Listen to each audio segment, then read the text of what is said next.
बघा सोपं आहे. आपण सगळेजण डॉक्टर बाबासाहेब आंबेडकरांचा कायदा संविधान या अनुसार जगणाऱ्यापैकी आपण नागरिक आहोत. जे जे अतिक्रमण आहेत ते कायदेशीर पद्धतीने काढावेत असं स्पष्ट भूमिका आहे. जे अधिकार हिंदूंना दिलेले आहेत ते मुसलमान समाजाला ख्रिश्चन सगळ्यांना समान अधिकार आहे. आणि मग एका धर्माला पाहिजे तेवढे अतिक्रमण करायला द्यायचे आणि दुसऱ्याला एक टपरी पण उभी करायला द्यायची नाही. आणि ह्या विशालगडावर आमच्या भावना आहेत. आणि म्हणजे वेळेत गेले असते तर ते खासदार पण गेले नसते. पण मुळामध्ये उद्धव ठाकरे जे आता फिरतायत ते ज्या वोट जिहादच्या निमित्ताने त्यांच्या खासदारांना ज्या मुल्ला मौलवींनी निवडून दिलं त्यांना सलाम करण्यासाठी फिरताय. हे काय मतदारांना करायला फिरत नाही आहे. मुझको माफ कर दो मेरे अब्बा हे बोलायसाठी फिरतायत सगळे. कारण का त्याच मोहल्ल्यांमध्ये नमस्कार हे करून पाया पडून हे खासदार हे लोकांनी निवडून आणण्याचा प्रयत्न केलेला.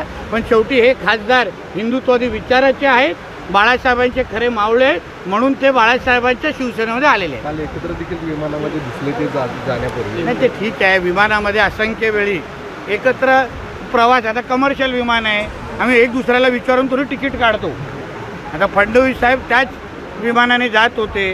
आणि कधी नाही तर उद्धव ठाकरेंना घर सोडण्याची अगर संधी मिळत असेल, विमानात बसत असेल तर चांगलीच गोष्ट आहे ना.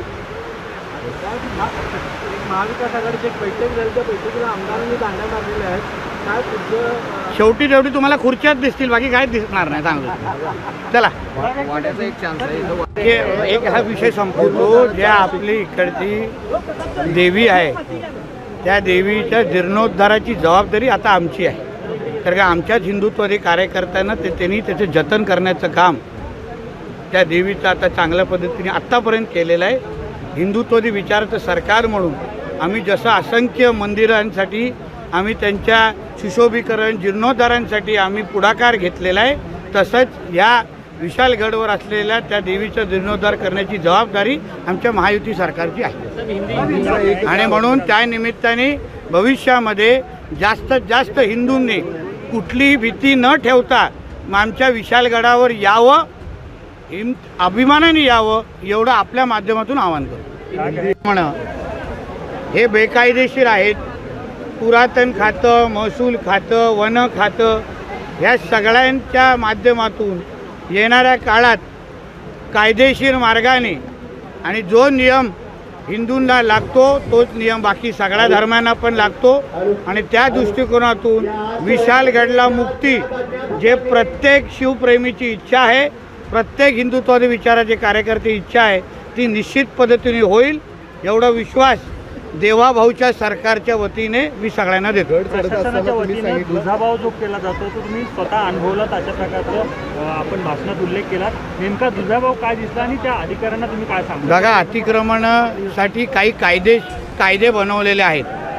गड किल्ल्यांवर आपण पुरातन खात्याच्या परवानगीशिवाय एक वीट किंवा भगवा ध्वज पण उभं करू शकत नाही, परवानग्या लागतात. मग हे लोक कुठल्या हक्काने अधिकाऱ्यांनी इथे कॉन्क्रीटचे घरं बांधतायत, पाहिजे तेवढी घरं बांधतायत, वस्ती करतायत, इथे परमिट रूम चालवतायत, दारू विकतायत, चिकन विकतायत.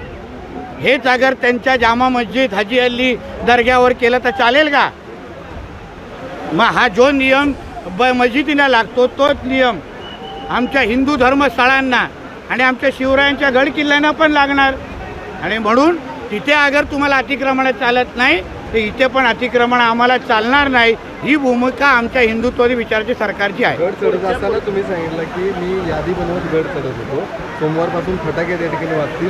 काय नेमकी यादी आता बनवली आणि कशा पद्धतीने जे अधिकारी आपल्या खुर्चीवर बसून कायद्याचं पालन करत नाही, डोळेझाक करतायत, त्यांना कदाचित बिर्याणीवर जास्तच प्रेम येत आहे, तर त्या सगळ्या अधिकाऱ्यांना जे बेकायदेशीर गोष्टींना प्रोत्साहन देत आहे, जे कुठल्याही नियमामध्ये बसत नाहीत, त्या अधिकाऱ्यांना घरचा रस्ता दाखवण्याची जबाबदारी ही शासनाचा प्रतिनिधी म्हणून माझी असेल. पुढचा शिवराज्याभिषेक काय अल्टिमेटम असणार आहे का? नाही बघा, लक्षात घ्या, प्रत्येक गोष्टीला कायदेशीर मार्गाने सोडवण्यासाठी सरकार कटिबद्ध आहे.